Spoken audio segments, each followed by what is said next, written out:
What a view! This is incredible. An Ontario County nonprofit. Overlook Horizon high altitude balloons. 3, 2, 1, launch. Hey guys, Tori here from Overlook Horizon. Sorry, we're trying to clear up some of these issues. I'm a little bit flustered this morning. Everything was going great. Things have taken a turn here. There we go. I couldn't get that countdown clock out of the way.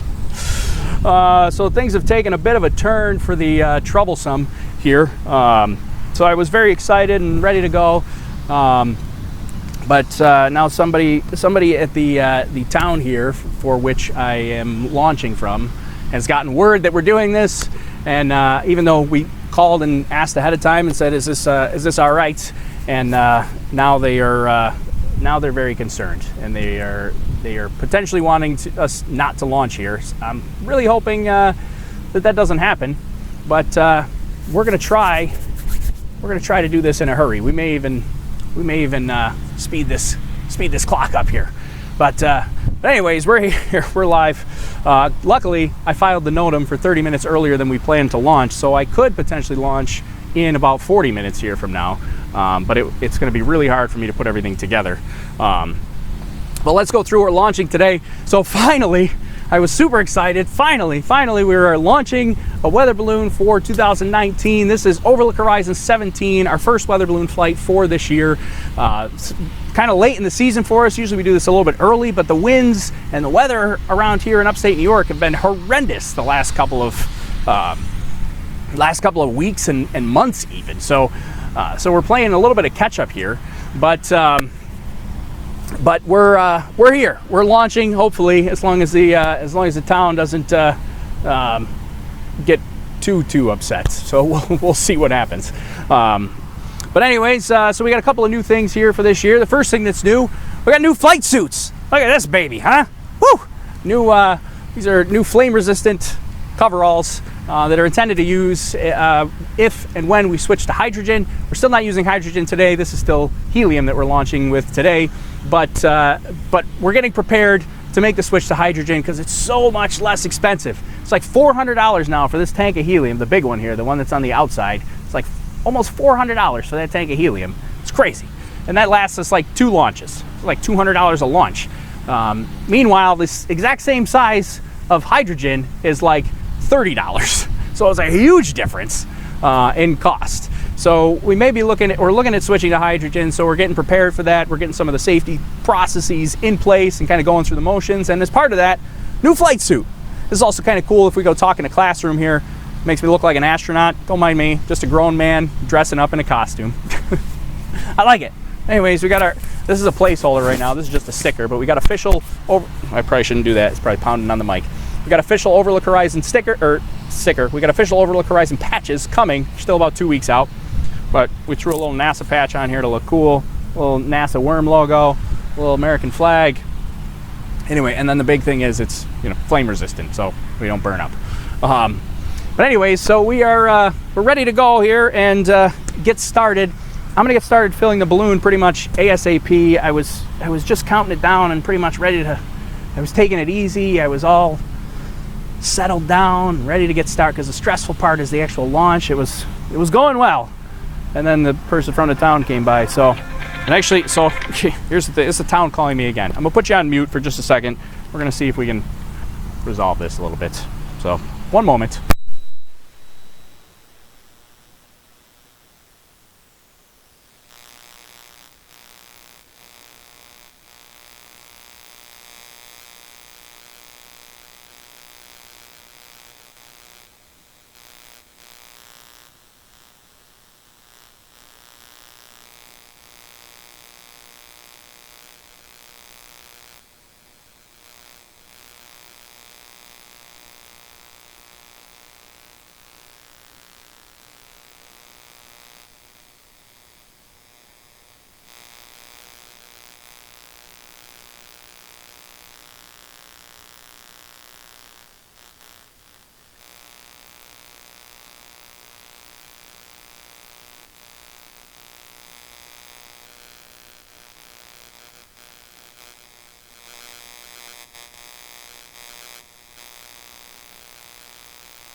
All right, so this is a little bit stressful. So they want me to call a supervisor here now. This is normally when I would start filling the balloon, so we're going to be behind. We're going to try to do this as quickly as possible so we don't get too far behind for our launch time. But we'll see what happens.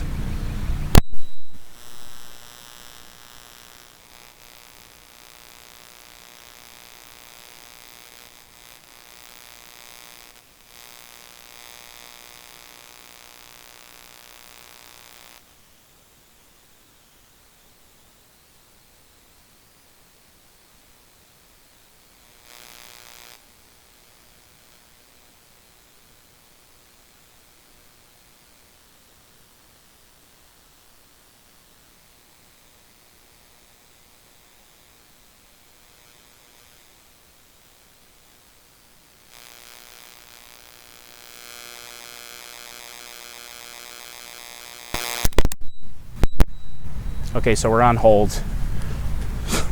We're on hold waiting to talk to the supervisor. And while we're on hold, we're just going to start the balloon process. Just don't be surprised when I disconnect the microphone and get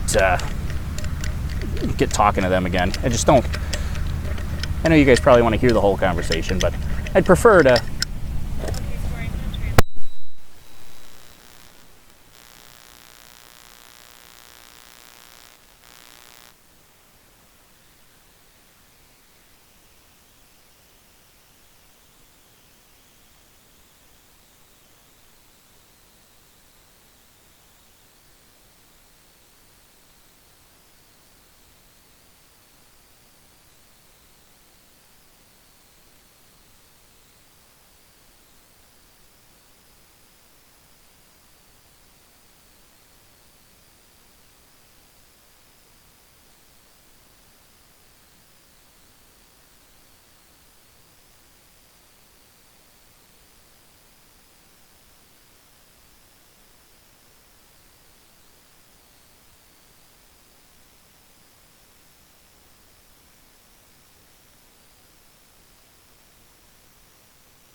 Okay, so they wanted to know our NOTAM numbers because apparently they don't trust that we're doing this correctly.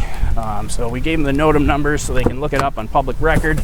Don't mind me, now I'm just scrambling and running around. Normally I would tell you, I would show you the flight prediction and all that kind of stuff, and we go through all that good stuff, but we're going to do this in a hurry before they try to tell us no. Because really the town shouldn't be, well, I guess it's their property, so they could tell us no for not using their property, but they really shouldn't be evaluating our airworthiness. That's not really, man, you look stressed, don't give up. I know, says Big John on Periscope. A little bit stressed right now. We're just trying to get through this. We're going to try to get this balloon in the air. We're going to do it as fast as we possibly can.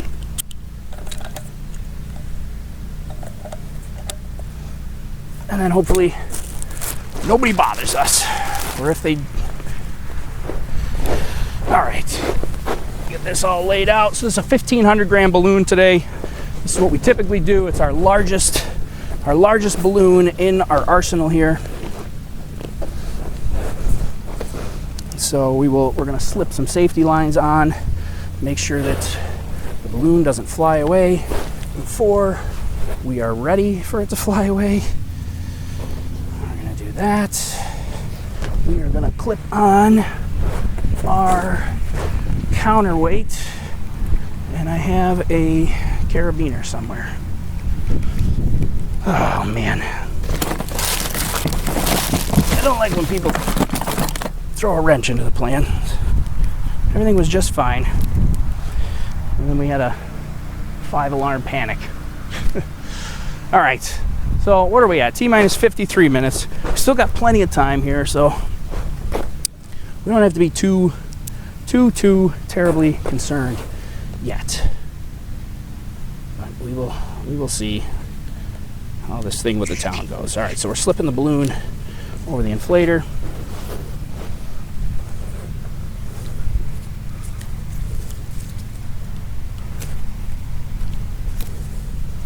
Just to make sure it doesn't go before we're ready. We're gonna get, let's see, we want the actual payload train to go past here. We want these up here. Ah, phone's ringing again. They're calling me one more time. All right, let's see what we can do here.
Oh my God.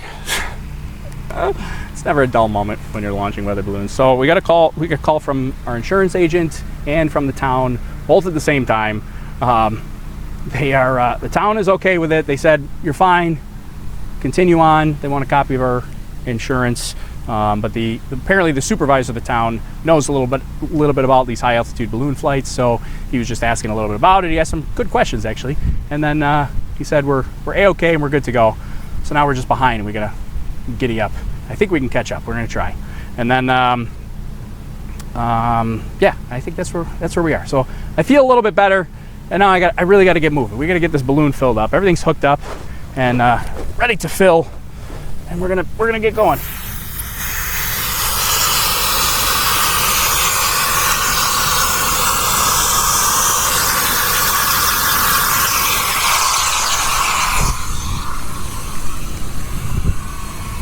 I'm gonna switch you to a different camera here.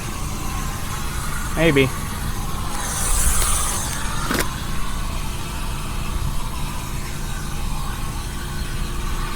I don't know where my mouse is. Ah!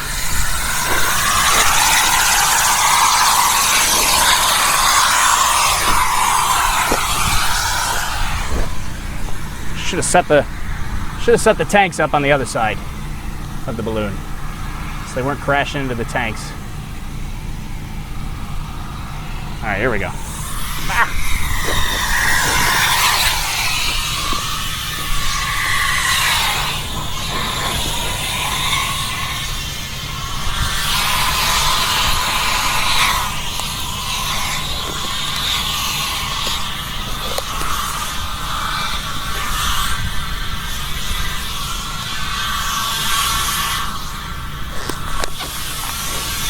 All right, so that's up in the air and supporting itself.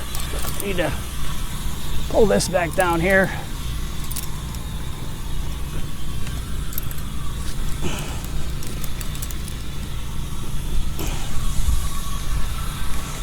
All right, this tank is only about half full, so we're gonna have to switch to the other tank in just a moment here.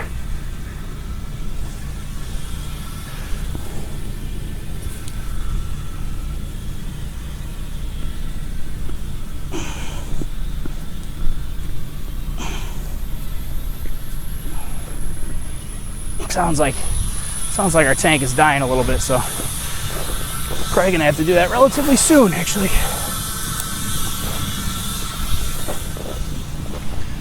Holy smokes. You know, launching a weather balloon is stressful enough. Look at my palms are all sweaty. I can't even get the gloves on correctly. They're all sweaty, and I'm getting nervous enough launching these. And to throw another wrench in there. I look like Edward Scissorhands. All right, I know you guys are commenting. I haven't seen any of the comments so far. I'm gonna try to get to it. We're gonna try to get this thing going. All right, this tank is pretty much dead, so we're gonna have to switch tanks. That's pretty much empty here. We're getting like nothing coming out of there.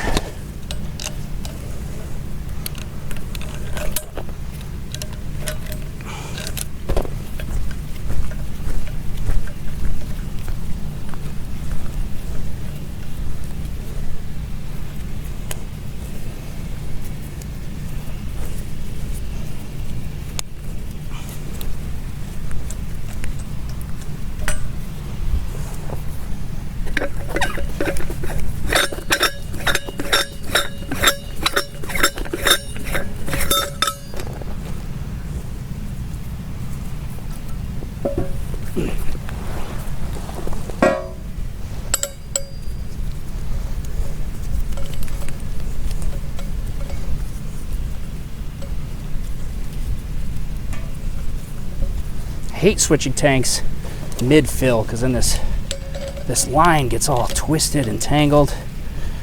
I prefer to just do it in one tank.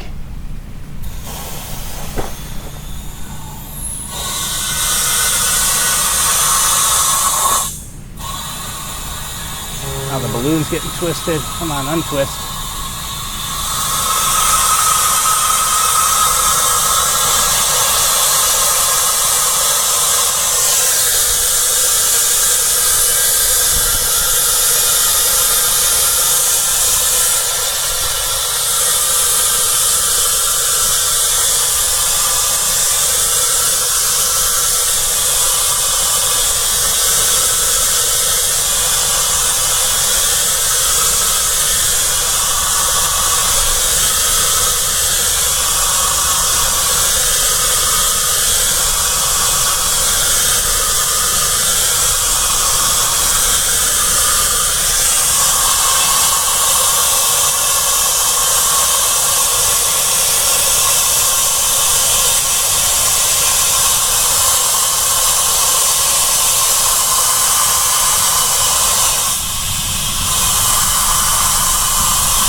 Looks pretty good.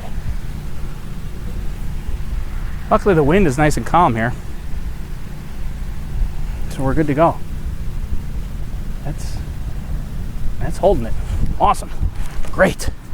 So I love when the wind is nice and calm like that, you can fill up really quickly. So hopefully we can make up some time here. We're gonna take this off. We're gonna I'm just gonna double check that this weight is correct.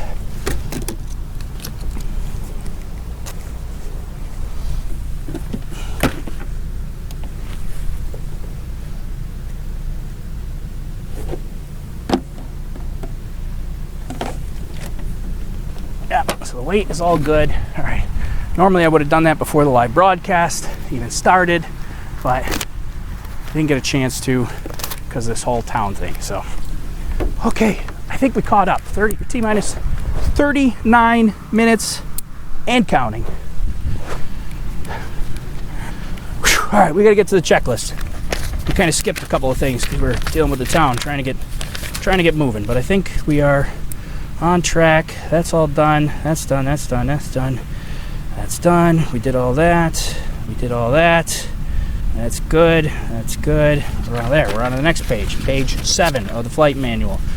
Blah, blah, blah. Take a picture. I didn't take a picture. We forgot the picture part. The crucial picture part. Normally I do that right before the live broadcast starts, but now you guys can all watch me take a selfie with the balloon and my new flight suit.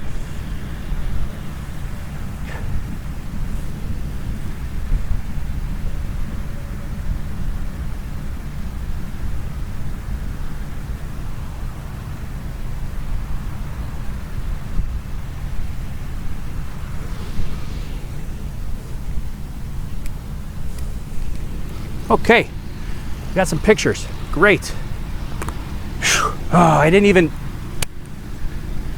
Shucks, I didn't turn my GoPro cameras on. That would have normally filmed that, but okay. All right, let's get caught up. 38 minutes, running around like a banshee. We're gonna get to your comments here in just a minute. So I got no time lapse of the balloon filling, unfortunately, except for from the live broadcast. But all right, let's turn the GoPro on now at least, and we'll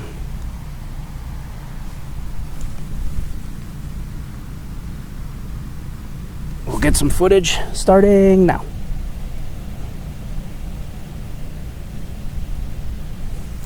Okay. Whew. All right. Oh my goodness. This is stress central. All right, how are we doing on time? Started the broadcast. We got the camera. Now we got the cameras going. Wind is okay. Filled the balloon. Sealed the balloon. Oh no, we didn't seal the balloon. Jeez, I almost forgot to seal the balloon. We gotta seal the balloon. We're not done yet. I thought we were done filling the balloon. We gotta seal it first.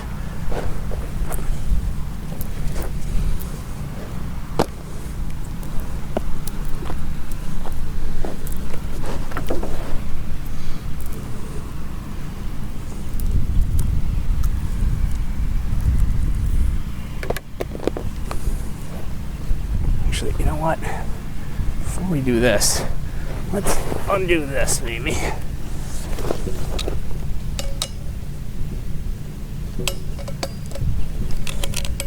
This might help. Try to untwist the balloon a little bit.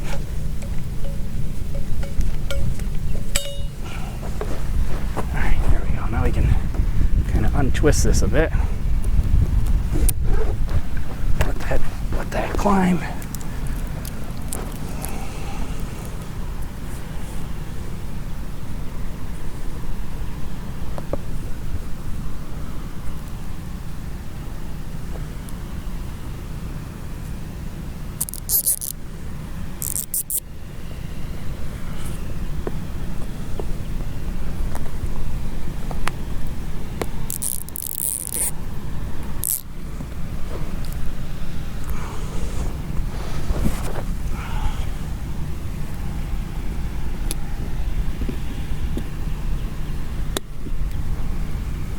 Okay, that's trimmed. Let's hook this to our safety line so it doesn't go anywhere.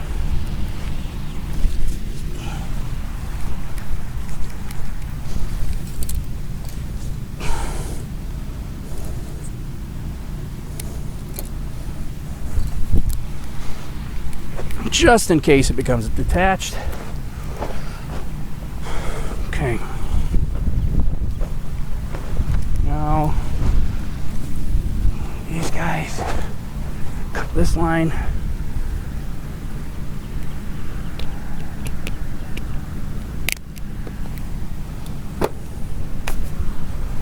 Actually, I'm gonna need that.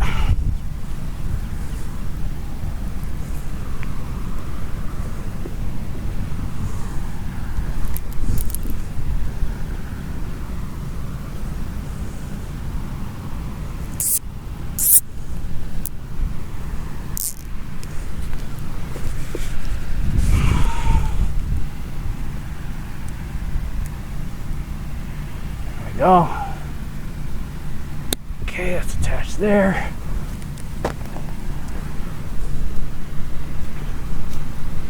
The rest of our safety lines up here.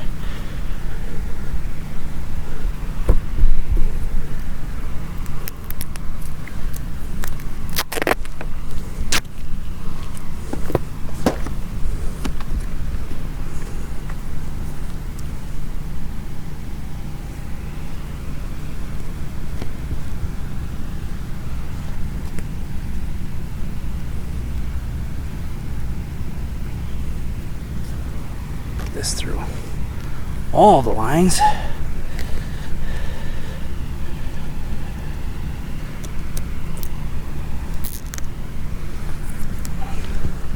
I got shaky hands from the pre-launch stress here.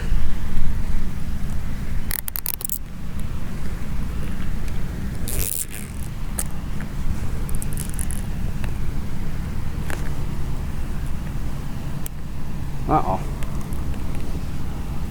What happened here? I think our zip tie failed. We got a bad zip tie here.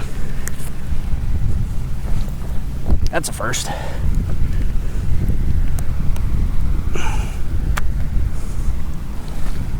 Bad zip tie. Never had that before.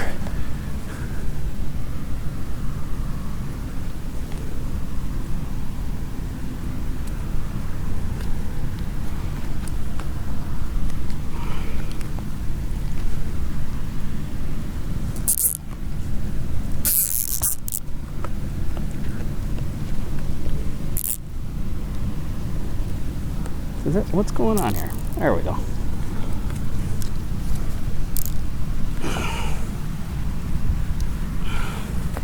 Okay, is that gonna hold? Yeah, that looks okay. Okay. Don't poke yourself here. There we go. Okay, we're T-minus 32. Man, we're gonna be cruising through the countdown today.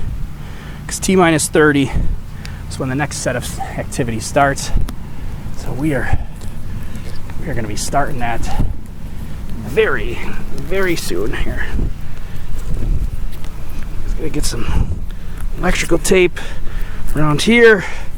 Basically secures it, covers up all the sharp edges of the zip ties so we don't accidentally poke the balloon. And there, okay. Filled and sealed. Oh my God. Okay, good. High stress. Good to go. Seal the balloon. Attach the balloon to the parachute and safety lines. Yep, take a picture. We already did that. Anchor the balloon. Done. Check the wind. Good. We're now 1.5 minutes ahead of schedule. Oh my God. Bad news about the flight suit. Crazy, crazy hot. Okay, where did I lost my YouTube comments. Let's see, let me pull the YouTube comments up here. Holy smokes. My hands are shaking. Too much stress. This is craziness. This is wild. All right, let's pop out the YouTube chat here. We'll put it over on the side so we can see it all. Oh, hello everybody. Wow, lots of YouTube chat. All right, like the video, people. Keep calm, have fun. Thanks, Gregorius. Appreciate the kind words. Had to step away. Town drama's cleared. Kind of. Yeah, for the most part, they said I'm good to go. they want to follow up with me later, but we're gonna get this thing going here. Let's see. Strap on a bunch of weather balloons, go flying. Yeah, I don't know. Stress Central. Tori needs a helper. I know, of course, the day that I'm doing it by myself. Keep calm and launch. Yeah, I should have worn my my HAB shirts. It's like keep calm and HAB on or something like that. That would have been a good shirt to wear today. Okay. Gigi, Frank, we should be on YouTube. Okay. Now I see your comments on Periscope too. I see them on YouTube. I see them on Periscope. I got all the comments up here. Don't stress, man. It's not the space shuttle. I know, but I like to hit that. I like to hit the mark on our countdown here. All right, power on. Secondary tracker. Okay, we're at the electronics power on stage already. There we go. Secondary tracker is on. Turn on the tertiary backup. We are not flying a tertiary backup today. We're flying just 2 trackers. Sometimes we fly 3, but today we're just 2. Verify that we have radio reception. Let's verify. And for anybody that wants to track live, overlookhorizon.com/map, you'll be able to track this live. You should see a bunch of the stuff up there already. I did a little test earlier, so you'll see where we are. Let's see. 11 a.m. Oh, hey, look at that. All right. Already connected. Receiving transmissions from the secondary flight tracker. Good. Whew, I'm feeling better now that we got caught up. So now we're actually ahead of schedule, but I may jump forward. So usually we have like 10 minutes allotted for this process. I don't know why. We don't need 10 minutes. What did that take me? A minute and a half to do? Could probably button that up. But sometimes we have the tertiary tracker, so sometimes we need a little extra time. But luckily, thank goodness for built-in extra time. Right? Because we got caught up. All right, I'm going to take this opportunity here, I suppose, we got to turn on the ground station. Let's see. Hopefully my internet connection is sufficient enough to do this. So the ground station is actually back home. Connecting. Okay, it doesn't want to connect back home to the ground station. Oh, there it goes. Now it's connecting. It's just taking a little while. Authenticating. So I'm basically connecting to my Raspberry Pi back at home. That's our ground station, which is going to do all the in-flight predictions and such. Okay, connection failed. Try again. Come on, there we go. Okay, let's see if we can get this going. There we go. Turn that on, and it should connect right away. Waiting for packets. Okay, awesome. That was quick and easy, like that.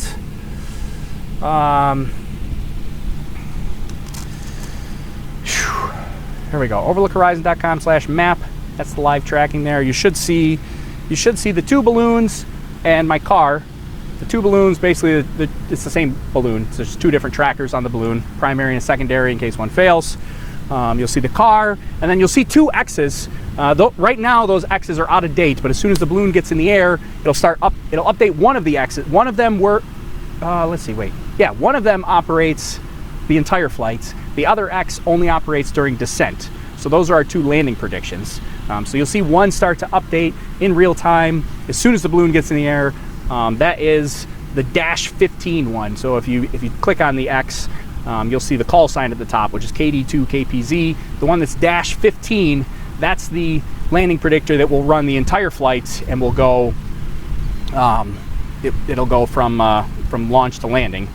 The other one, the -16 one, that only operates during descent. So once the balloon breaks, then that one will update. And then basically we're going to get 2 different flight predictions. The -16 one is actually our older one that we were using last year, and the -15 one is the newer one that we've implemented with all the national weather balloon chases that we've been doing for the last couple of weeks. So be interesting to see how those 2 compare, and whether they agree or not, or how far off they are, or who gets it right. Because now we have 2 different predictions, and we're going to see which one comes up with the right number. All right, so we're 4 minutes ahead of schedule, but I'm going to start now because I don't really have any time built in for the nichrome wire, which is new, and I don't really know how long that's going to take me. So I want to get started a little bit early so that we can do that. So we're going to switch the main flight computer from ground power to battery power, like that. That's the flight computer coming on. Now it's acquiring a GPS signal. This will take just a couple of seconds. Hopefully it won't land in the lake, says John. Yeah, I know. Yeah, we don't want a lake landing. I don't have anything on here for lake landing. Let's see. Somebody asked about the new jumpsuit. This is a new jumpsuit here for today. It's a custom jumpsuit that we made. Basically, it's flame resistant, so when we switch to hydrogen, we've got some flame protection. Not using hydrogen today. This is helium, but just we want to go through the process, see how hot this thing is while we're launching, and just kind of get used to wearing it around. Plus, I think it looks cool. I like it. I'm a grown man wearing a costume. I like it. It's for science. Yeah, I figure you go into a classroom, you talk to some kids, you walk in like this. You're like, hey, this guy looks important. I don't know. That's my theory. Are you going to strap a GoPro? There are 3 cameras on board, so there are 2 cameras that face the sides.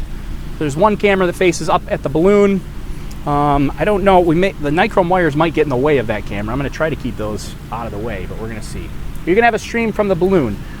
We will not have a stream from the balloon today, but fun fact, Overlook Horizon 18 is our debut of live streaming from the weather balloon. It's actually, if you're interested, since somebody asked about live feed from the balloon, we are actually testing that here today. And I'll switch to this oh, not this camera. Hold on, we're gonna make a cable switch. So we're kind of testing this process. So the camera you're looking through today, this is actually a remote camera that's way across the field over here.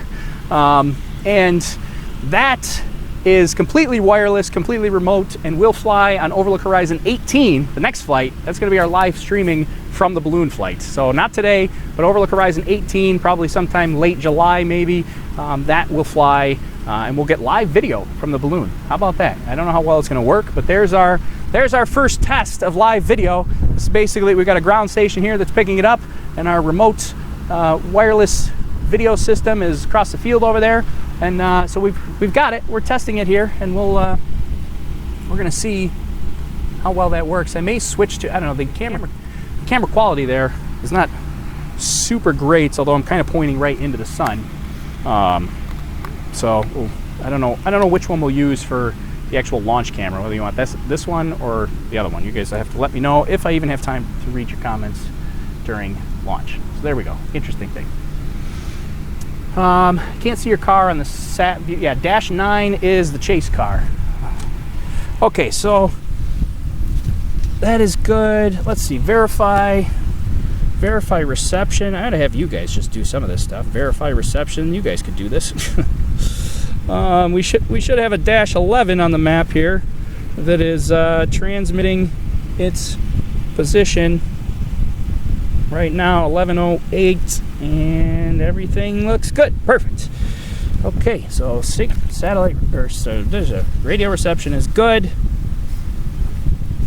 Now what's left is calling the FAA, which I'm going to do in about 1 minute, and we'll see if we can stay on track here. Holy smokes! I need to take a breath here. I feel like we're just rifling through this here today. This drama, right? This is what you come for. The drama, the action. I wish it wasn't so stressful on this end, but that's what we got going on. So, all right, real quick, while we got like a minute to go here, let's take a look at the flight path, the flight prediction here for today. So I am over in Henrietta, New York. So way over in that region up at the top of the map, way in the corner. That's where we're launching from, heading down this direction back towards Canandaigua. So we're actually going to land close to home. that's kind of what we're looking at for our flight path. So it's actually going to go way out. You can't really see it here. Can we move this up a little bit here? Let's move that up. Let's try this here so you can see it. All right, so there we go. That's a little better. So it's going to come all the way down, or I guess it's this way, coming down to the southeast, almost to Geneva. Then it's going to make an about face, almost a complete 180, head back the other direction, burst. That's the little explosion thing that you see on the map. I don't know if you can tell. It's like an orangish reddish color there. And then it circles back around for a landing at the green dot, pretty close to Canandaigua, which is close to home. Makes for hopefully easier recovery. So we will see how that goes. Keep pounding. Thank you for your dedication. I'm learning and I love it. Awesome. Glad you're here. Thanks for joining. Dash 15. Oh, actually, so Gregoria said dash 15 will be online after burst. That's not correct. So dash 15 should be online as soon as the balloon launches. Dash 16, 16, will be the one that's after burst. So 15 should start right away as soon as it launches. And it'll update throughout the whole flight. And yeah, and unfortunately, I will probably get out of here as fast as possible after some of the issues this morning. So let's see. John's asking me about our live video. Yeah, actually, John, you were definitely the inspiration behind our live video. We're pretty much using exactly what you have set up, except for the 3 ground stations that you're talking about. But we got to chat, John, because I got to figure out how you did those 3 ground stations. We only got 1 ground station. I need to figure it out. I was looking at your GitHub the other day trying to figure it out, and I got lost. So we got to chat about that. But yeah, pretty much you're the inspiration for the live video there, John. I watched, so John, I think he's a software engineer at Twitter/Periscope, and they launched a 360 camera and did live video from it. What was that, like last summer, something like that? It was awesome. And so I watched that, followed along, and said, we got to do that. So yeah, John, I'll give you all the credit. You're the inspiration. You're the inspiration on that. Well, there he goes. John says maybe I'll fly out. Yes, now we're talking. You fly out here. Let's do we'll launch together. You bring the tech. I'll bring all the accessories. All right, let's get back to here. All right, we got to get to launching so we can make it on time. How are we doing? Oh, I got to call the FAA. All right, so another phone call. We're going to have to mute the audio here again, and we're going to place this phone call here real quick. All right, I'll have to disconnect for just a moment here.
All right, there's one phone call, and yes, I pace and talk on the phone when I'm nervous. It's not that I'm nervous about calling, it's still the leftover stuff from the town earlier today. So now we're calling Cleveland Center.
Okay, so there we go.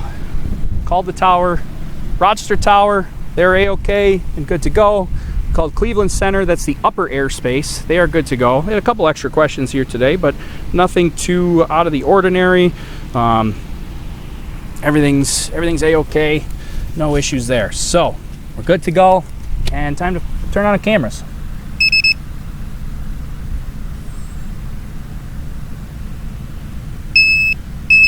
Uh-oh, that's not a good sound.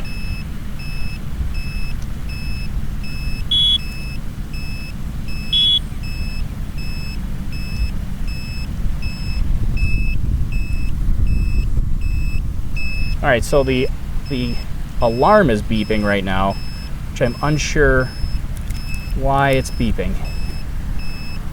We're gonna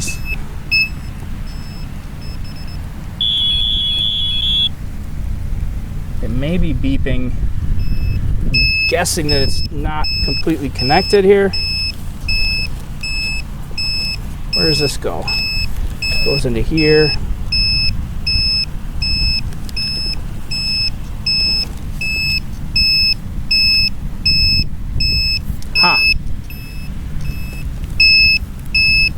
Well, that's not good. That's the anomaly alarm, which I'm trying to remember why that would sound on the ground like this. Usually as long as we have battery power and it's on,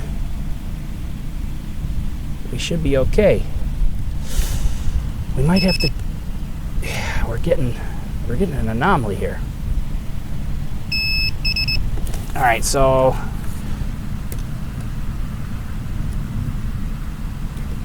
here's what we're gonna do real quick. Pop out the SD card.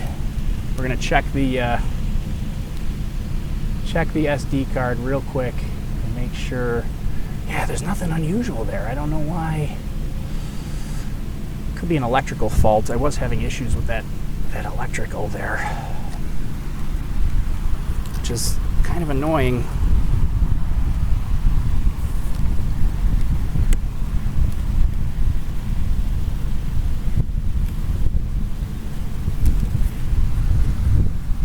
Oh wait, no, this would be a battery. No wait, hold on, I'm confused here. I would have an anomaly if this doesn't make any sense.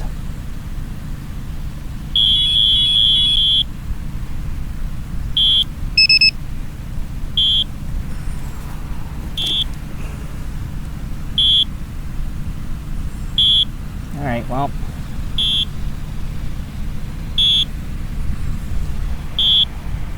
I think we got an electrical fault with the actual anomaly alarm, because it appears that everything is operating normally here. So I don't see any reason why the alarm should be sounding. I think we're going to press on. We do have the secondary tracking just in case, but the primary tracking looks like it's working fine.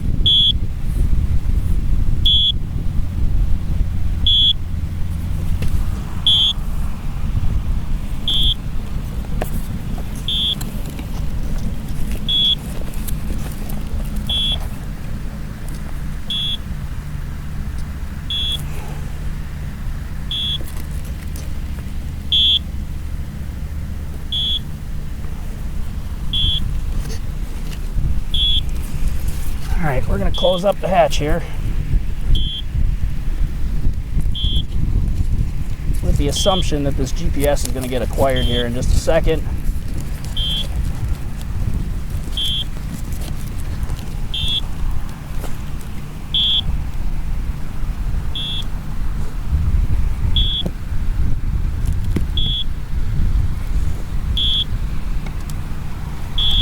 Okay, we got to get this taped up.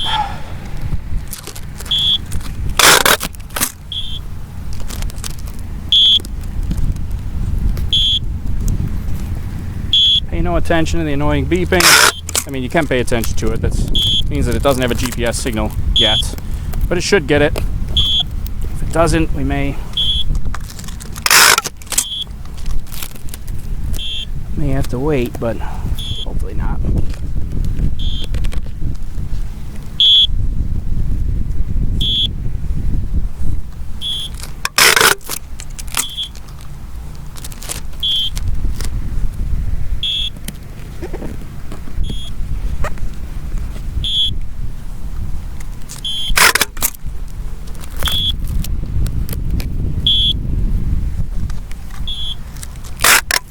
8 minutes to launch.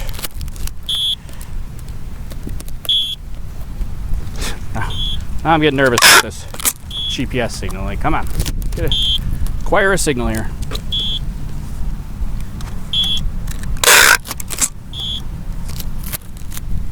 It's not unusual for it to take a minute, but just given the crunch time here, it's not making me feel great.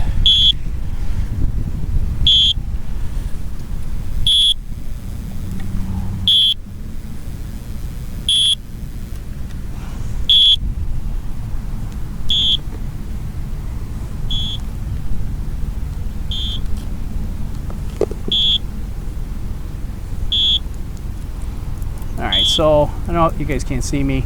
Maybe you can see me in the other camera. Just getting everything attached here. Trying to do it as quickly as possible.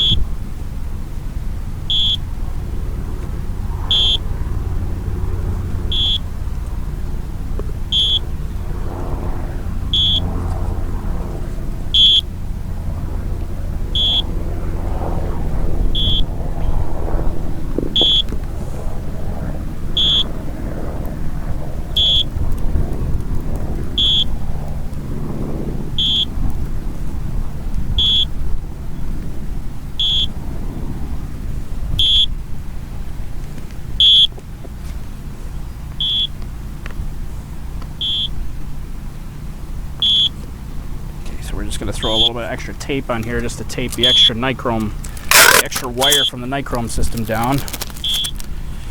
And we're still waiting on GPS. Come on, GPS.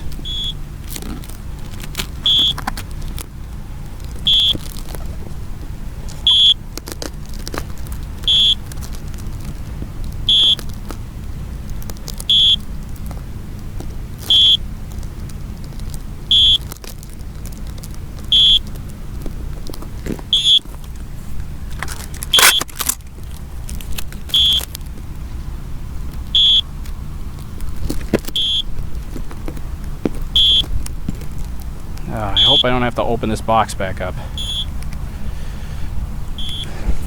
We're packed and ready to go, but I got no GPS right now.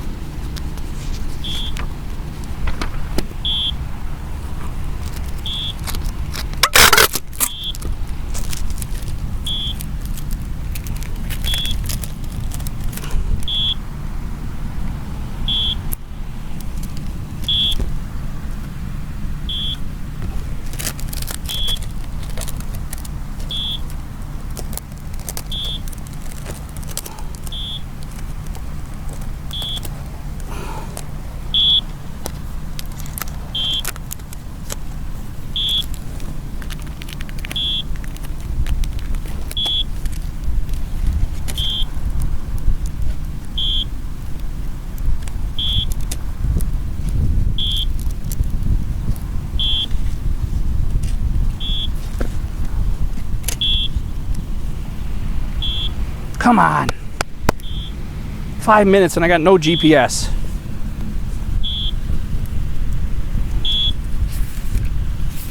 Continue with the count anyways.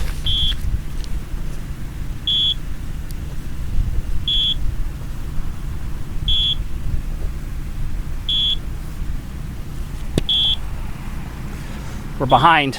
We're like 2 minutes behind here.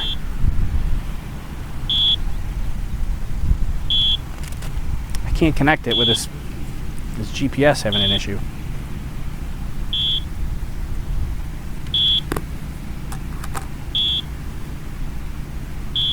I really don't want to open this back up.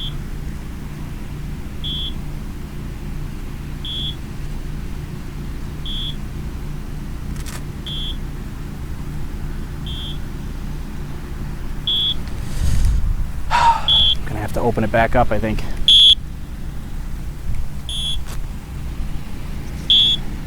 That's the problem. We were going just fine.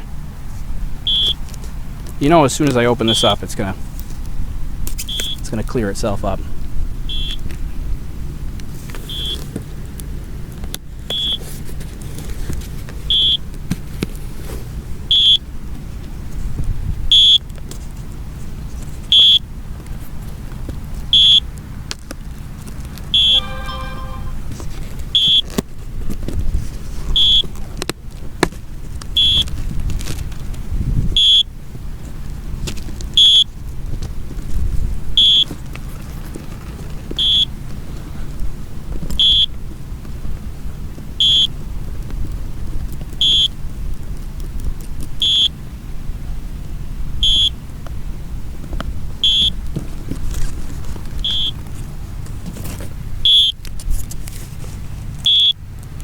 Sorry, the speaker's going to be really loud right next to the microphone.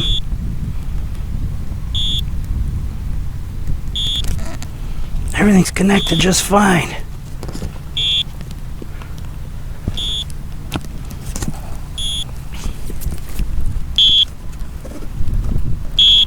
Alright, we're opening it up. We're definitely going to miss the launch time.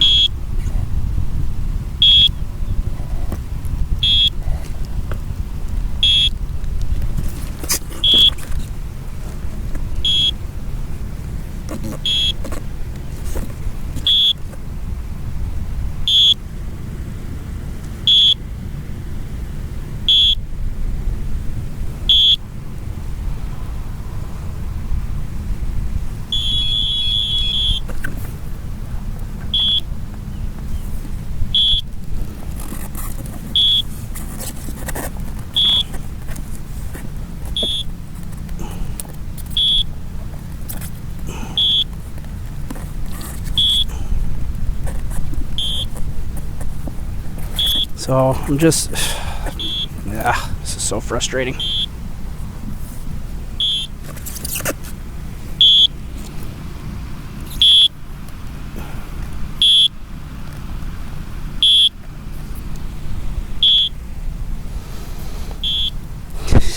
We were all good.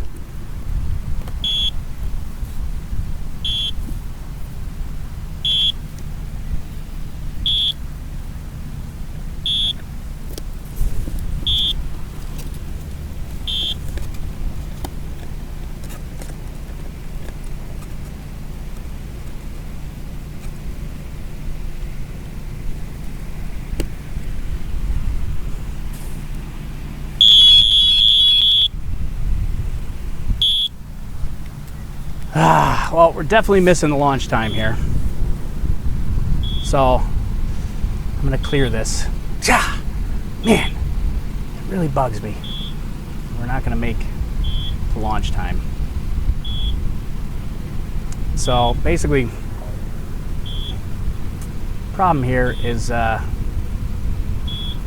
don't know. The problem is we're not getting GPS signal. The secondary tracker is working fine. But the primary one, which was working fine 10 minutes ago, aside from that weird anomaly alarm, that I guess this could be related, oh,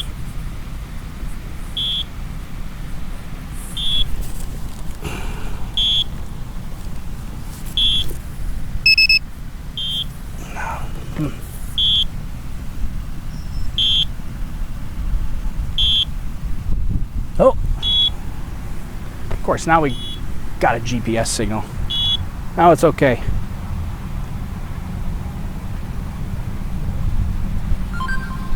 Now it's good. Jeez. All right, let's boot this all up again.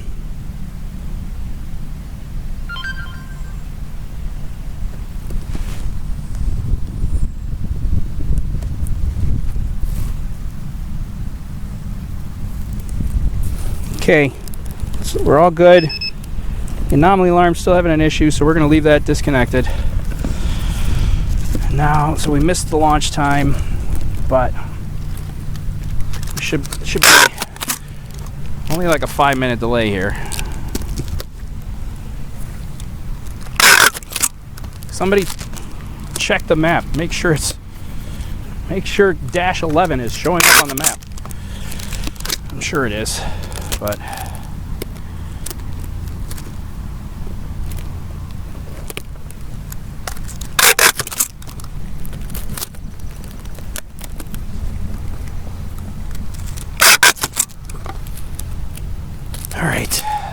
man, you know, can't just go according to plan all morning and just random issue after random issue.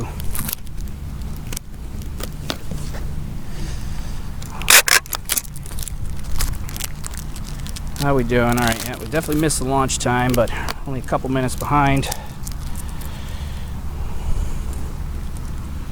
Get everything hooked back up here.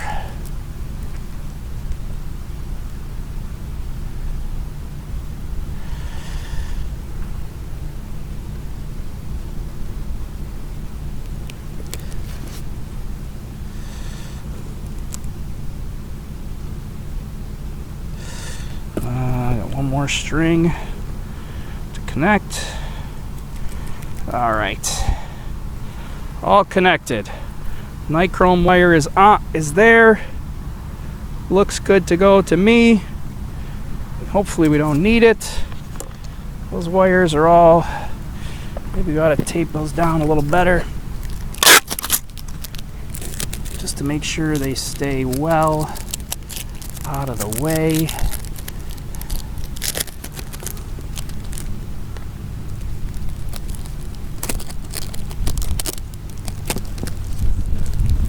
Okay, there we go.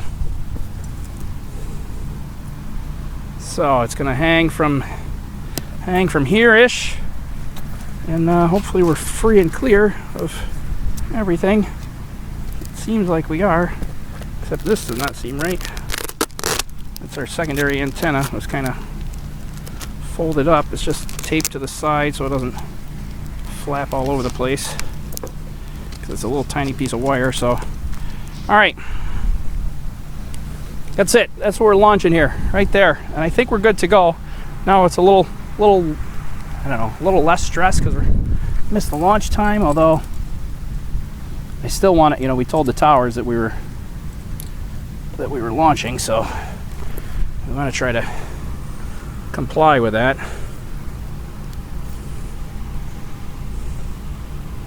Connect it there, connect it there. All right, it's connected. Connected to the balloon.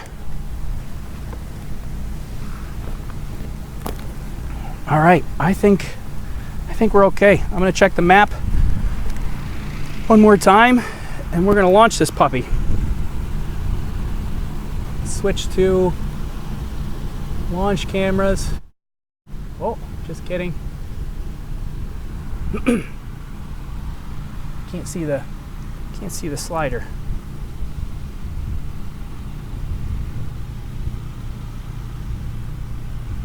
Slide down, launch cams. Okay, here we go. Here's our launch cams right there. Let's check the map. How far behind are we? We're 4 minutes. It's going to take me a couple minutes to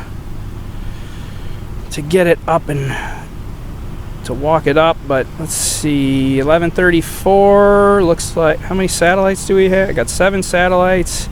That is actively communicating. The backup tracker is here. That has 12 satellites and is actively communicating. That looks good to go. Everything looks all right. I think we're ready. I think we're ready to launch here. You guys concur? Can you give me a go, no go for launch in the comments? Go, no go if you concur. Because I think we are, yep, all the way, I'm at launch. So my checklist is done. Give me a go, no go for launch. All right, here we go. I'll probably look at your go, no go. We're go for launch, says John Doe. All right. We'll go full screen map after we launch it, but I'm going to try to keep the microphone on and hopefully not get it tangled in the balloon line here. Let's see how well I can do that here. So let's see, how do I want to do this? I'm going to go underneath it there, like that. All right, time to, I lost my knife. There's my knife.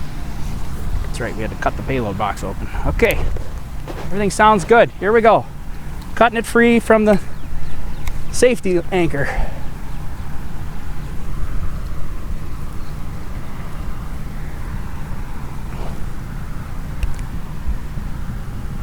Oh, don't cut the real payload line. Came close to cutting the real payload line there.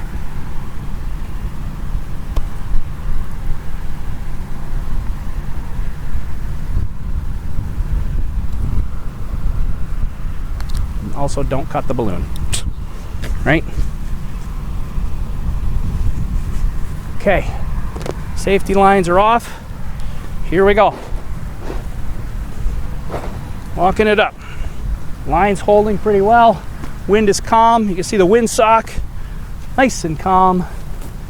We're gonna be good to go here.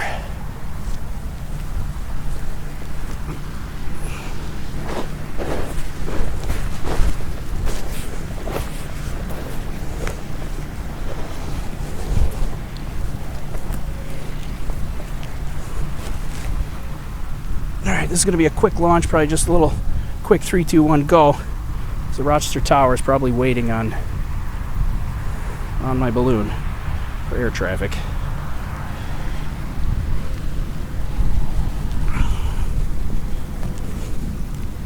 Okay, here it goes. Everything seems all right. I think we're good. All right, 3, 2, 1, and oh man, I'm just nervous for some reason this time around. Okay, 3, 2, 1, launch. Goodbye. It's in the air.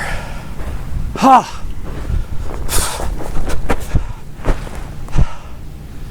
Man, that was stressful.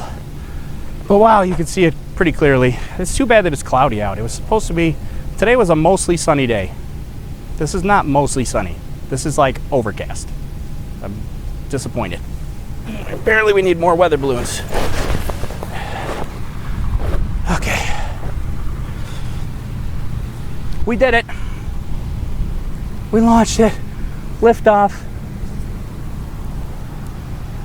Holy smokes. All right, can you guys see it? I don't know if you guys can even see it. Probably not. Probably gone now. But let's check the map here. See if it's see if our map is updating. Oh my goodness, my heart is pounding so fast. There it is. The balloon is off. It's in the air. It's on its way. And it appears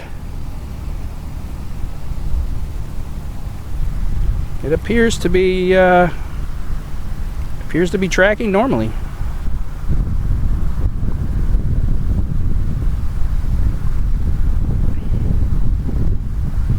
All right, the Dash 11 tracker is working. That's our primary one. That's the one I just got an update from. 11:39. That was like right now. And we got we got a prediction that says it's landing in 9 seconds. That is not entirely accurate. I don't know what happened there. But okay, let's make sure. Let's see if our ground station is working correctly here now. Let's go here. I'll switch to I don't know. It's too high up, actually. It's past the clouds. You can't see it here. So let's go. Let's go here. We'll go side by side, see the flight map. I'm going to connect to the ground station, make sure that that is running, because I was getting a weird result from that, but appears that we're off. I do not see it. It's gone. Oh, no, there it is. Different direction than I expected it to be. I should have used my new mobile app. It would have told me that. Okay, looks like we're averaging kind of fast on the climb.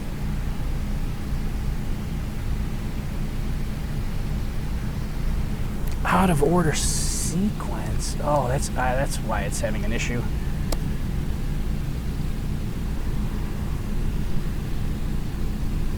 So because we rebooted the thing, so the ground station did not like that we had to open the box back up and restart the whole process. But it appears to be okay now. It's off and running. There we go. Got a new packet coming in. Oh, there's telemetry packets. It's not a positioning packet. So I'm just waiting. I want to see the first position packet come in, and then that should start updating. Oh, there we go. I got an automated email, which is good. It's supposed to automatically email me when it launches. So I got that automated email. It's also supposed to automatically post to Twitter and Facebook. So you hopefully see in usually it's a couple minutes delayed.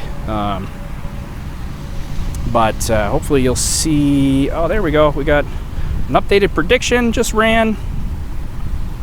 It's all over the map right now. That prediction is bouncing around like crazy. What's our average ascent rate here. The flight prediction software, the landing prediction software, oh, it's trying to do some averaging right now. So it's trying to smooth out the flight predictions. So we should see that that'll calm down a little bit as it gets a couple of position reports in. It starts to smooth that out and starts to figure out what the actual ascent rate is. There we go. It looks like we got both balloons communicating. We got landing predictions. We're good. We are okay. Whew.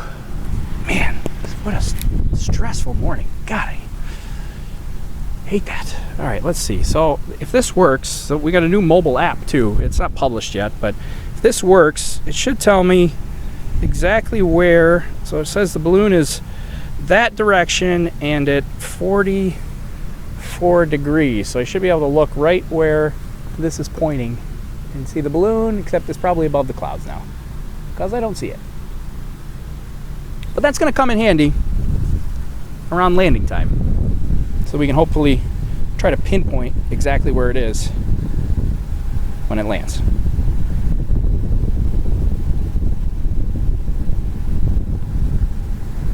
All right, balloons are in the air, and I'm feeling good now. They're gonna make a turn, so they make just a quick little jaunt to the north. They are ascending quite rapidly, it appears at the moment. All right, let's look at some comments. Looks like now it's out of my hands. Now the flight is up, and there's nothing I can do at this point. So Tori needs a beer. I know, right? Already. What time is it? Is it past noon yet? No, not yet. Oh my goodness. All right. Thanks for sticking through all of this.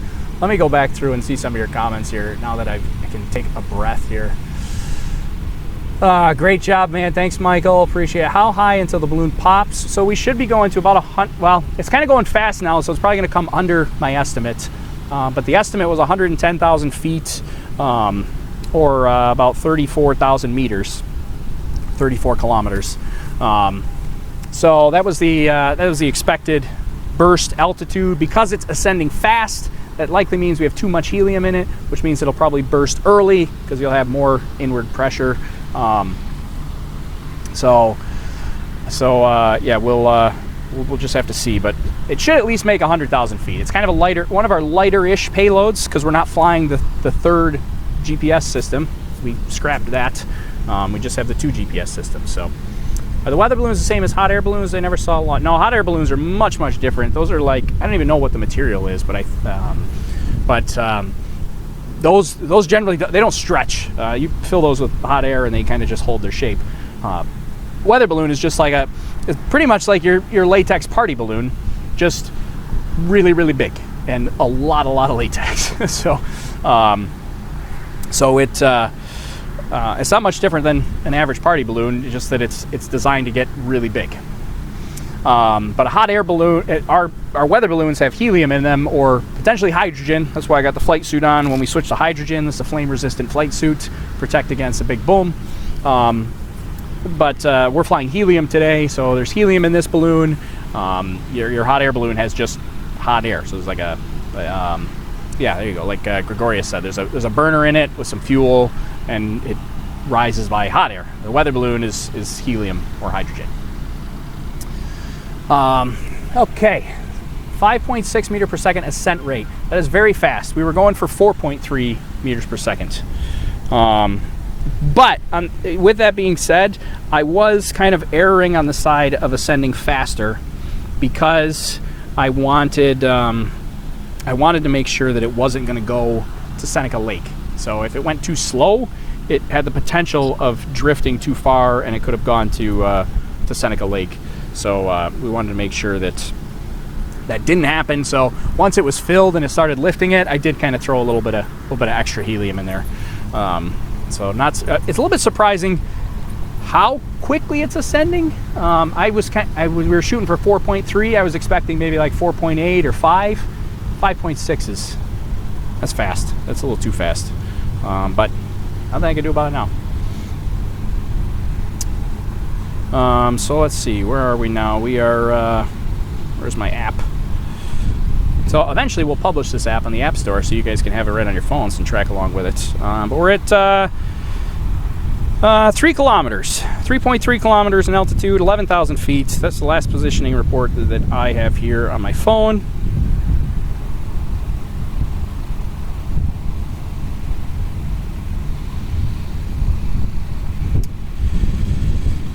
All right, let me go back to Periscope and see.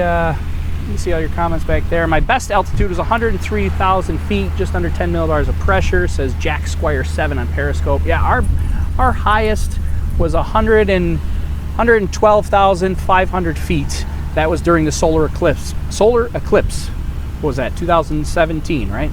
So that was our highest, 112,000. We got last year. We got pretty high. Was it like this?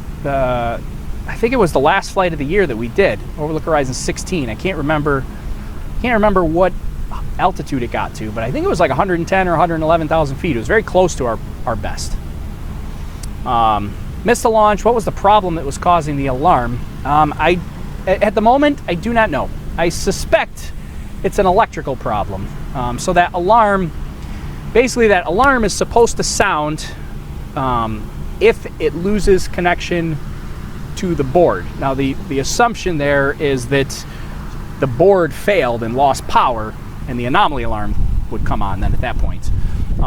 So that it's got a separate battery to it, and it's basically designed, it's got a little transistor on there so that if it loses power from the board, it flows from its backup battery and turns on. The electrical connection that I'm using on there is awful. I hate it. So I suspect the board was operating normally, so I think it was just an electrical connection issue with the actual anomaly alarm itself. I was trying to use these little JST connectors. I will never use those again. I can't stand those. I can't crimp them to save my life. But I have these little JST connectors, and they fail all the time. They don't make a good connection, and so I suspect that the anomaly alarm was sounding because it didn't have a good electrical connection. So. Is it a Traquino variant or something else? No, this is a completely custom built tracker. So this was built from scratch by me. It was basically built from the ground up. We started with a little bit of code from Dave Ackerman over the United Kingdom, which can be used on a Traquino. So I guess some of the software code there started from FlexTrack by Dave Ackerman. But it's kind of loosely based in that at this point. I mean, we've changed it so much now that it's barely recognizable to what it started as. But I will give credit where credit is due, and it did start with Dave Ackerman's FlexTrack. Dave Ackerman's a big high altitude balloon guy in the UK. So we started when we started this 3 or 4 years ago. We started with his software, and then just kind of gradually made tweaks and changes to it so that it would fit our custom board. And now it's a whole different animal, but that's where we started. It's an Arduino Mega, so it's an Arduino Mega. We got a custom PCB board that we designed and made. It needs some changes. That JST connector is one of them on the anomaly alarm. That'll be changed. So we're actually going to do a PCB order that's a printed circuit board. We're going to do a new printed circuit board probably in about a month from now that will have the. I cut myself somehow. I'm bleeding. I don't know how that happened. We'll do a new printed circuit board to fix a couple of minor issues with the current flight computer, and we're going to do another add-on board for the LoRa transmitter, which is new. So if you watch the video that I put on YouTube last night, there's a new. This is what I was going to talk about during the whole thing while I was stressed out. There's a new transmitter on board, which is a LoRa transmitter, and that's basically two-way communication to the balloon and back. I'm kind of terrified to try. I was going to try it during flight, not the cut down part, but I can send other commands to it during flight and get a response from the balloon during flight. I'm kind of terrified to do that now after everything else that's gone wrong. We're planning on having. We want to make a printed circuit board for that, a little add-on board. Make it a little neater. If you saw the video, this is where I was going. If you saw the video I posted last night on YouTube about the new board, If you haven't seen the video, go check it out. It's on our YouTube channel. It's the new LoRa board. We did a cut-down test with it yesterday. It's basically the main purpose, the primary purpose of it is if it gets stuck in a tree, we can remotely send a command to it and say, basically break free and drop my payload. And we'll see if we need that today. But if you watch the video, the board is really ugly right now. It's not a pretty looking board. It's a lot of solder bridges and just wires everywhere, and it looks like a disaster, but it works. It's functional, and it's got to work for this flight. We want to make sure it's okay. And then about a month from now, we'll do new PCBs across the board, new circuit board for our flight computer, new circuit board for our backup flight computer, and a new circuit board for the LoRa transmitter. We're doing all new PCBs because we got a bunch of minor issues that have come up over the last year that we got to fix. And so one of them will be that anomaly alarm, a different type of electrical connection for that. Two-way communication is neat. We might be able to get that with Wi-Fi broadcast. Yeah, that Wi-Fi broadcast that supports like a telemetry stream. I was going to look into that and see what kind of, if we could try to format that in that method there. On your GitHub, our flight computer software is on our GitHub page. So github.com/overlookhorizon, I think is what it is. But that is our well, it's not the updated software. I haven't pushed a commit to GitHub with all the changes we made for this flight, but what's on GitHub is the software as of last year. I haven't put any of the new changes up there yet. What altitude can you achieve? Hopefully hopefully we should break 100,000 feet. I would love to break 110,000. Can we tell if the GPS is working? I see the balloon on the map. Yeah, you would not see it on the map if the GPS wasn't working. So as far as I know, it's working. I haven't checked the map in a few minutes, but let's see. Can't wait to follow your progress. So yeah, the plan for today, I was going to get out of here in a hurry, but nobody's come and bothered me again from the town. So hopefully I'm in the clear there. It's a story for a whole nother day. I don't know. If we run into each other in private, we can have a whole conversation about that. I don't know if I want to air my grievances on public broadcast. Oh boy, but it was fun, right? Yes. Okay. So the plan for today is I gotta pack up. I am all by myself, so it makes it a little bit difficult, but I'm gonna pack up here in a little bit, get everything back in the car, and then we're gonna go on the hunt. We're gonna see where this thing lands. I'm gonna probably try to end the broadcast relatively soon because I really want to get to the landing site because I want to try to take video of the landing. So now that we have this new mobile app that we developed, that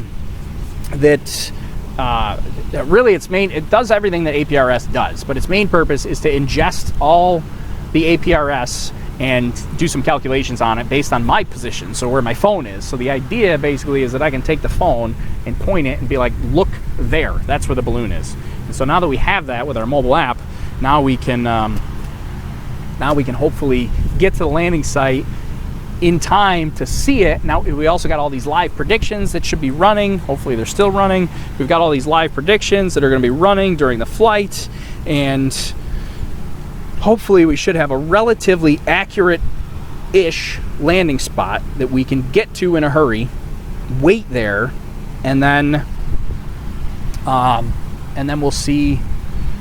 Hopefully we can see it come down. I want to try to grab video. I probably won't live stream it coming down because live streaming on the go like that can be tough. I never know what kind of bandwidth I'm going to get. So my plan is I want to record it with my camera, get high quality footage, and then hopefully I can upload that and show it to you.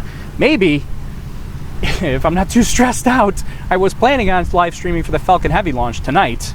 That's at like 11 o'clock at night Eastern time tonight. So we still got plenty of time. It's in like 12 hours. But if everything goes well, then maybe we will maybe we'll have a little preview of some footage tonight during the Falcon Heavy stream. So that's the idea. All right, what's our last position that we got? 11:56 a.m. All right, so we're still getting positions. Hopefully we're all right. So there'll be a bunch of automatic tweets that that'll go out during the flight. Automatic tweets and automatic Facebook posts, little flight progress updates.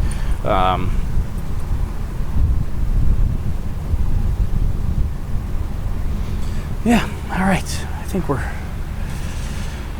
my heart rate has not really come down as much as it should have at this point. All right, I suppose we could switch to a different map here, right? Like, how about this map? Yeah, that's better. We don't need the other camera view. We'll go to this one. You can kind of see where we launched from and where we're at. 24,000 feet is what we're at right now. We got 10 satellites. All right, that's good. That's much better. It makes me feel better. 10 satellites, that's good. We can get a pretty decent quality accuracy with 6 satellites. Anything more than that is just gravy. So 10 satellites is great. When we launched, we only had 7, so it was making me nervous. But we're okay now. Temperature 17 degrees Fahrenheit. Pressure's at 404 millibars. Humidity is 34%. Battery's at 8 volts. Great. We're rocking and rolling. Please do the Falcon flight. I am planning on doing the Falcon Heavy. I'm operating on like 2 hours of sleep right now and just trying to get this whole thing put together. But I'm gonna do the Falcon Heavy later. I have not even put a stream together for that, but plan on me having a Falcon Heavy stream. It's following Highway 90 east. Yeah, jumping on the thruway, heading towards back to Canandaigua. Totally feel you on the heart rate thing, says John on Periscope. I know, right? Like, my heart rate has not come down. You know, I always get a little bit of elevated heart rate launching a balloon because you're trying to make sure everything's working correctly, and it's so nerve-wracking. Like, I mean, the moment you let it go, like, that's it. It's out of your hands. You can't do anything else anymore. So it's so much stress trying to get to that point. And then, yeah, it just takes a while for the heart rate to come down. Activate the Easy Pass for the time for the Thruway East. Yeah, hopefully they don't charge me. I don't have an Easy Pass on the balloon. Where do you predict it will land? Says Omran on Facebook. So it should land. The flight path should look here. We'll switch away. We'll cut away here for a second. So this is the live map right here. This is the predicted flight path here. This is what we're supposed to have. So it should follow the 90 here for a little while, but then it's going to deviate away from it. But for a little while, we're going to head to the east, and then it's going to make a turn to the southeast, and we'll be heading southeast for a while. Then I'll make a U-turn, come back, and then do a little whip around there. And so it looks like we're it's still early, but it looks like we're following that flight path pretty well at the moment. And it looks like it's just starting to push down to the southeast, pretty much right on schedule there. So I think we're okay. And that the live prediction is working. So if you go to, we'll switch back to live map so that you can see. We'll go right here, and then you can see it'll come up in a second. There it comes. So there's the address right there where you can track it live right on your phone, overlookhorizon.com/map, and you can see this live. You'll see, what is it, 5 items on the map. There's 2 balloons. It's the same flight. There's just 2 different trackers on there, so they're primary and a backup. So there's 2 balloons on the map. There's a car on the map. That's my actual vehicle here. So you'll see that on the map as I go on the chase. You will see, and then you'll see 2 X's on the map, and those are the landing predictions. Now, 1X right now is doing active predictions. It'll do active predictions for the whole flight. That's the one that's right by Canandaigua. That's the KD2 KPZ-15. That is currently doing active predictions right now through the flight, and it will continue all the way to landing. There is another one. It's KD2 KPZ-16-16. That's on the map right now, but that is not actively predicting yet. That will not start until balloon bursts. So once it bursts, then that flight prediction will kick in, and then you'll see both X's should be in roughly the same area, I hope.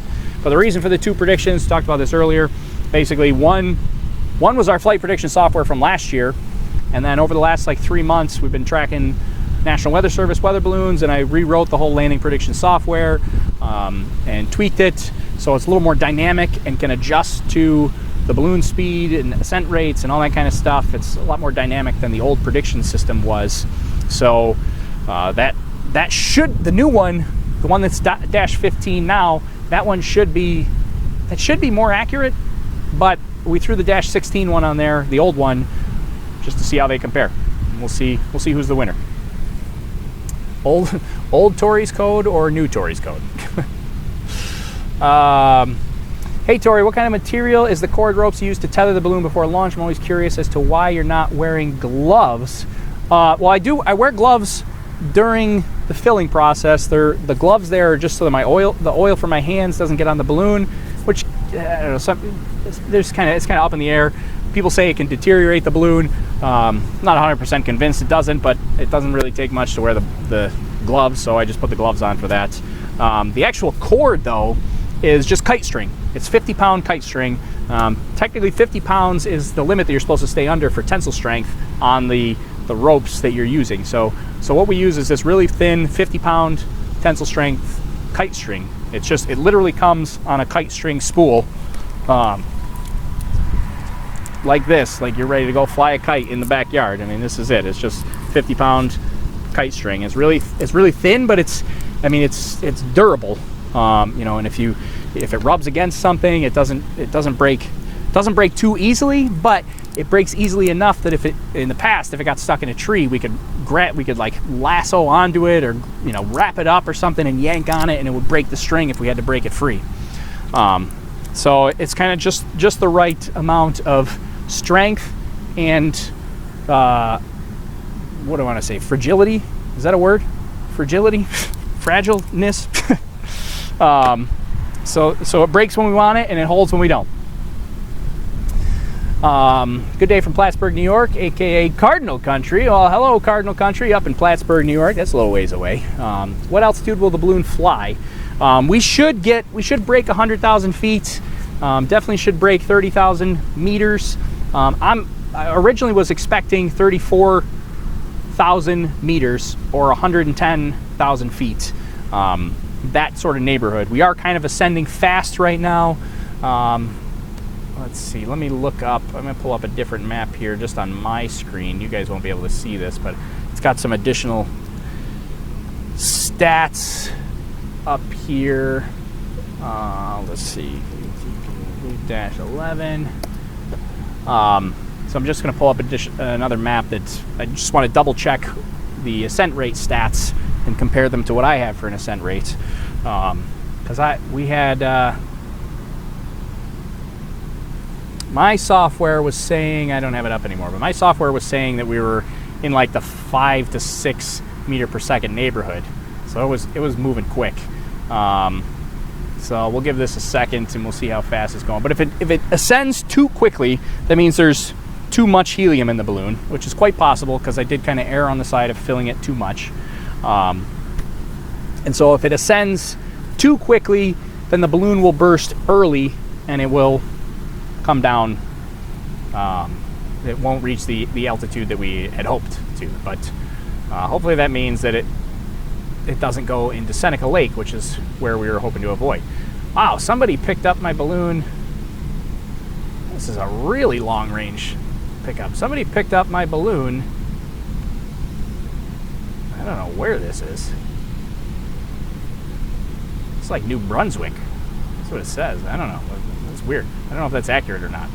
But it says that somebody just picked up the radio signal on my balloon. So one of the cool things, if you're into amateur radio stuff, which you don't necessarily have to. So a lot of people talk about the amateur radio stuff. So I am a licensed amateur radio technician, and a lot of people think about the amateur radio stuff, and all they think about is the voice communication. They're like, I don't want to talk on the voice. I don't want to talk or have my voice across the radio. I got a cell phone for that. What do I need to do that for?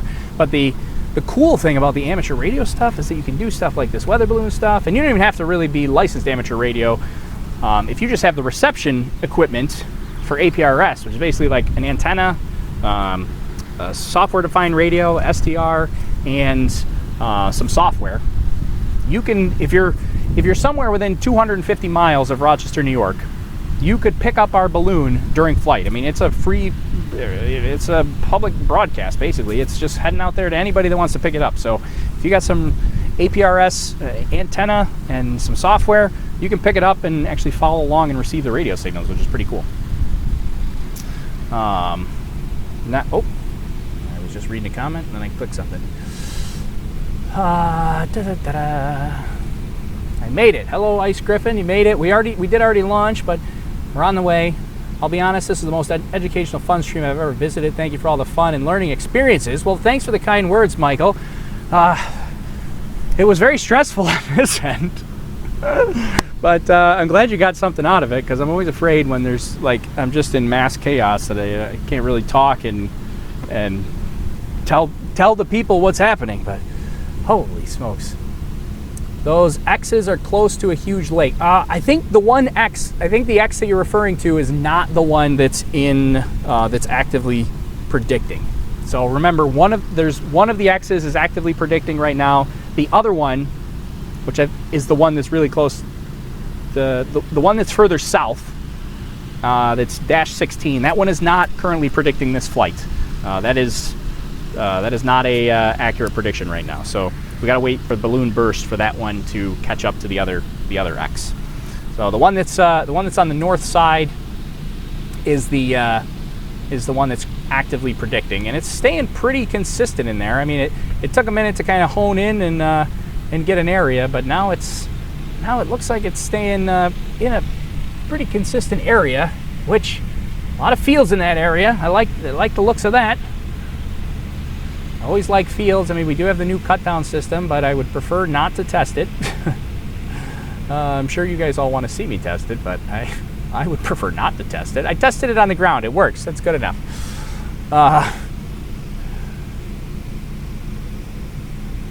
Let's see. Check out Tori's other videos. He showed you what's in the box. Yep, how to launch your own balloon, so much more. Yeah, definitely. Just subscribe to the channel, like the video, all that kind of cool stuff. We're trying to do more and more.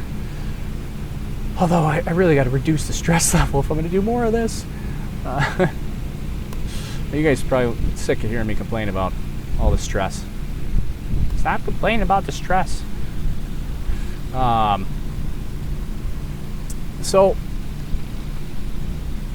Let's see what else I got up here. Yep, everything's going good. Okay, I like it. We are at 38,000 feet. I think that's what that says on the screen. So we're up there, and let's see. Just checking my app.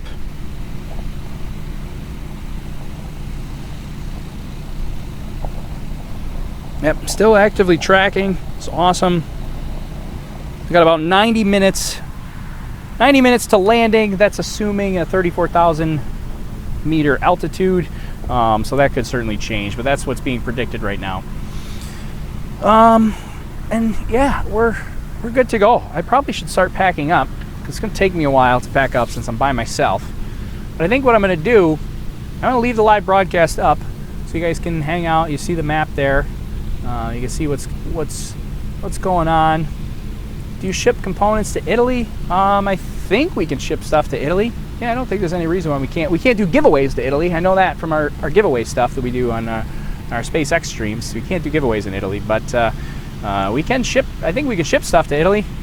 Heck, man, I might bring it to you personally to Italy. I'd love to go back to Italy. I haven't been in a couple of years. The motherland, where my family's from. Science is stressful, but that's half the fun. It's from Nominal Orbit on YouTube. I have to agree, even though it is stressful. But I do have to agree with you. It's stressful and I hate it in the moment, but afterwards, if the flight goes well, it's kind of like, we did it. We made it. We got through. And that is kind of a cool feeling once you get to that point. But it's getting to that point that's the hard part. Big John on Periscope, can you predict the altitude given the temperatures over 10,000 meters? Yeah, sure. The altitude the altitude is not based on temperature whatsoever. There are two basically altimeters on board. Well, there's one altimeter which is it's pressure based.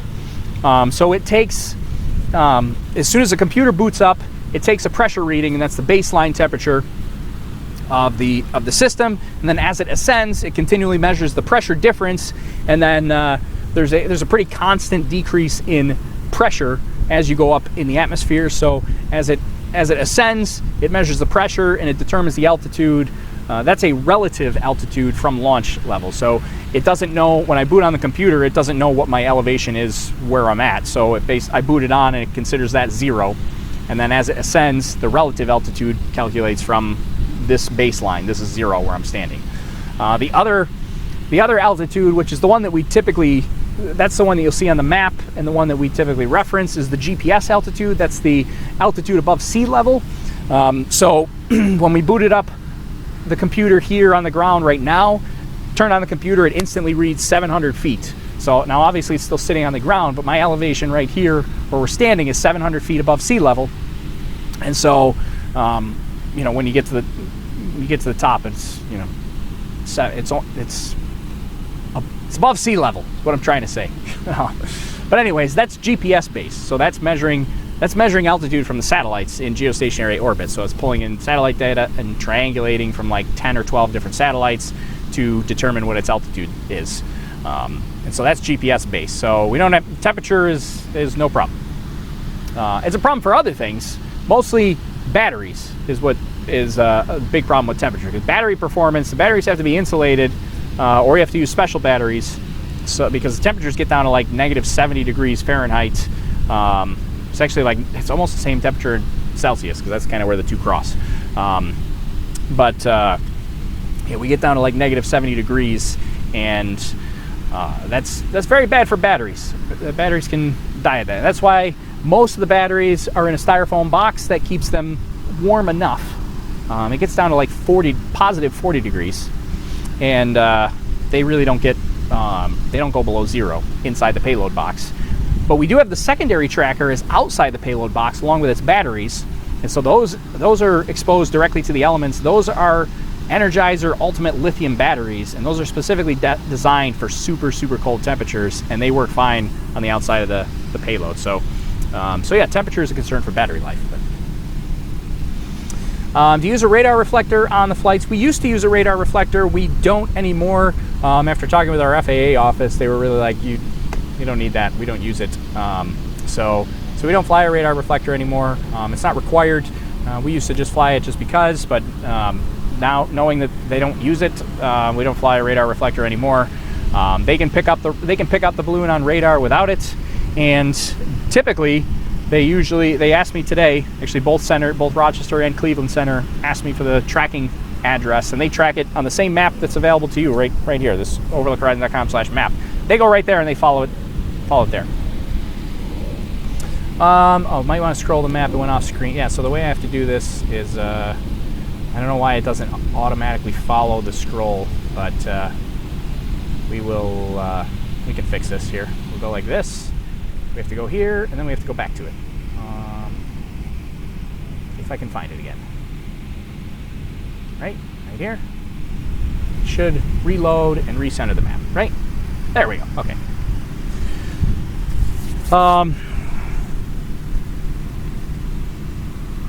What else? Can you move the map up? Oh yeah, tracking is hidden. Yep, so we just moved the map, so we're good there.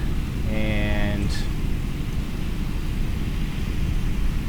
thanks, wasn't sure if the reflector was required for the FAA. So a reflector is still required if you fly a heavyweight flight. If you fly something over 6 pounds, then you still have to have a radar reflector. But for our little 3-pound payload, a radar reflector is not required. We used to fly it anyways just to be ultra safe, but we don't now. Have you heard anything about adding ADS-B to balloons? Is that possible, probable?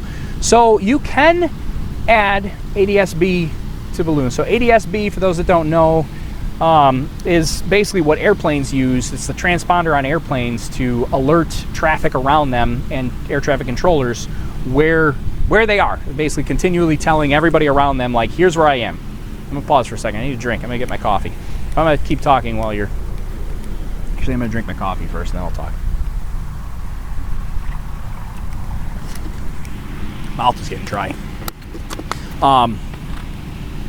So anyways, so the ADS-B technology is really pretty awesome, and would ultimately be the safest thing for all these weather balloon flights. But the real problem is that it is crazy, crazy expensive. Like one ADS-B transponder is like $2,000, and then you need like add-ons after that for like you're gonna put your own GPS on it and blah blah blah. So it's like you're spending thousands of dollars on the ADS-B tracker, and we just don't have the budget for that. So yes, it's possible. It's crazy expensive, and it's not required right now, so we just can't justify the costs for it. And they actively track our balloon flights with the map anyways. So as long as we're following the regulations, you know, we're protecting ourselves there. But the ADS-B is just crazy, crazy expensive. I actually looked into it because I wanted to put ADS-B on the balloons. I was like, that's pretty awesome. Like, why can't we just do that? But it's just ridiculously expensive, and hopefully those costs come down. I mean, I kind of understand the purpose of the costs being so high. I mean, one, you don't really want to open source that technology because you don't want some, you know, John Smith sitting at home, you know, buzzing out ADS-B, you know, fictitious simulated position reports and being like, oh, all of a sudden there's 100 planes that just popped up on the map, because he's just at home with the transmitter saying like, oh, plane here, plane there, plane here, plane there. That would be bad. So you don't want to really open source it. You don't want to make it too readily available, because then people will be doing, you know, putting all this stuff all over the place. But at the same token, like, you got to make it affordable enough where we can add them to like weather balloon flights, or like, I think a perfect solution for that would be start putting them on drones, like your little DJI Phantoms or Mavics or anything like that. Like, if you could have a little tiny ADS-B transmitter and just throw it on there, like, that'd solve a lot of issues. But it has to be inexpensive for that. Mike says, sorry for this asked earlier, but have you looked into live streaming video from a balloon via amateur radio or Wi-Fi? Yes, Mike. Yeah, it was asked earlier. We actually have the solution in place. It's not on this flight. It's actually being tested today. We'll pull it up. We'll talk about it again here. We did show it a little bit earlier, but it will be on board next flight. Overlook Horizon 18 will have live video. At least that's the idea. We're going to try that out. Try to put live video on the balloon. But we do have here. I'll throw it up here again real quick. I got to switch these cameras. So we were testing it today just to see how it worked. We really haven't done any big tests with the live video, and I also have a pretty small antenna here, so I can get much better reception with my bigger directional antenna. But this camera that you're looking at right here, this is the camera. It is way across the field. I don't know if you can see me on the camera. It's pretty dark in my view, but it's way across the field over there, and it is completely. Uh-oh. Stepped on my microphone cable. It's completely wireless. It's running on battery power right now, and it's got a transmitter on it, and it's transmitting over to my ground station here. And so that component, I mean, it's connected to a tripod right now. Obviously the tripod won't fly, but that component is transmitting to my my ground station over here, and then I'm piping it into the live stream for you guys to see. So it's all set and good to go and ready for flight. Hopefully sometime soon. Probably going to be like end of July by the time we get there. So, all right. So I think what I'm going to do, I'm going to start packing up. I know I need to get on the road here soon, and I also I kind of want to get out of this park. For those that have watched the live stream the whole time, you would know why. I'm going to pack up. I'm going to leave the stream up here for a little while until I'm done packing. The stream will be the last thing I pack up, so you guys can still see the map. And what are we at, 50,000 feet? So yeah, we're gonna pack up quickly, and we'll come back. We'll end the stream, and we'll go chasing a balloon. So I'll see you in a couple minutes.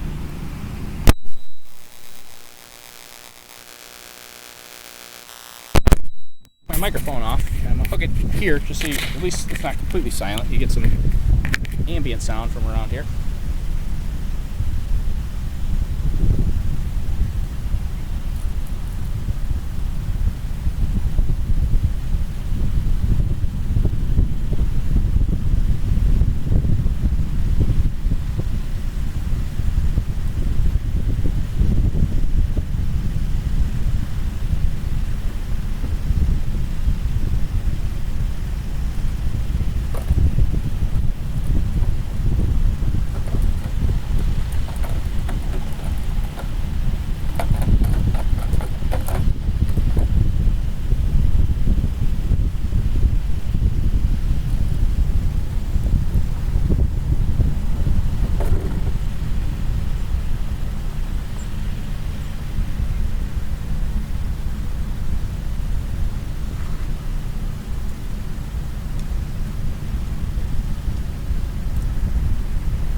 bunch of dust, like white powder, on my tarp up there. I don't really know where that came from, but it's all over the inflation nozzle. I guess it must be from like the inside of the latex balloon. But I've never really had like a giant pile of dust like that before. I mean, I've seen a little bit of dust. That's a lot of dust.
everything packed up here.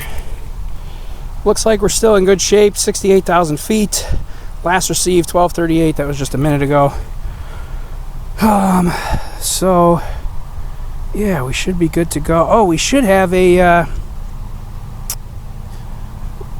let's see, we should hopefully have a skew-T graph that got automatically put on our Twitter.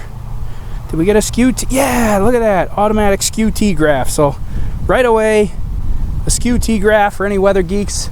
You can go on twitter.com/OLHZN. You can see a copy of the skew-T graph from this. That's what the National Weather Service generates when they do their flights. It looks at temperature and humidity at all the different altitudes, and so you can go on and see that skew-T graph. It automatically tweeted from our ground station as it was supposed to. So that's awesome that it worked. So there we go. We're at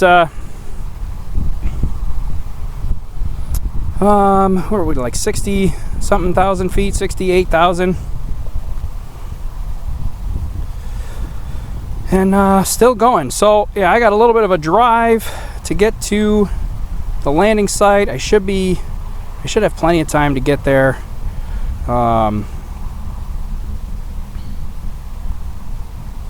Let's see. Should have so landing is expected now. Oh, it pushed the landing way out. I wonder why that is. That can't be right. That can't be right. I wonder. But it says landing in 30 minutes. Does that mean it's descending? It can't be descending. No. It's ascending still. I don't know why. I don't know what our landing predictor is doing, but that doesn't seem right. Seems like it's having some sort of issue. So there's no way it's landing in 30 minutes. But all right, well, anyways, that's the end of this. I got to pack up the broadcast stuff and hit the road. Get going and get to the recovery site. So hang out here. I'll probably live stream the recovery depending on where it is and what kind of data coverage I have. I'll definitely at least take photos and some videos from the recovery, and if I got no data, I'll post them at least. Post some updates. So follow us on Twitter, OLHZN on Twitter, and hit that notification bell on the YouTube channel here, because we'll probably go live in, I don't know, an hour or so. Actually, it'll probably be longer than that. I think it'll be like an hour and a half. But anyways, I don't know the exact time, so if you hit the notification bell on the YouTube stream, then you get notified when we actually do go live. So keep an eye out for that, and we'll see what we're in for at the landing. That's the next phase here. All right, thanks everybody for joining in this morning for a crazy, they're always crazy, drama-filled balloon flight. It's not over yet. We're not to the end, but we got more to go. All right, I'll see you guys soon. We'll see you at the landing sites. My name's Tori. This is Overlook Horizon, and wish me luck. We'll see you soon. Goodbye.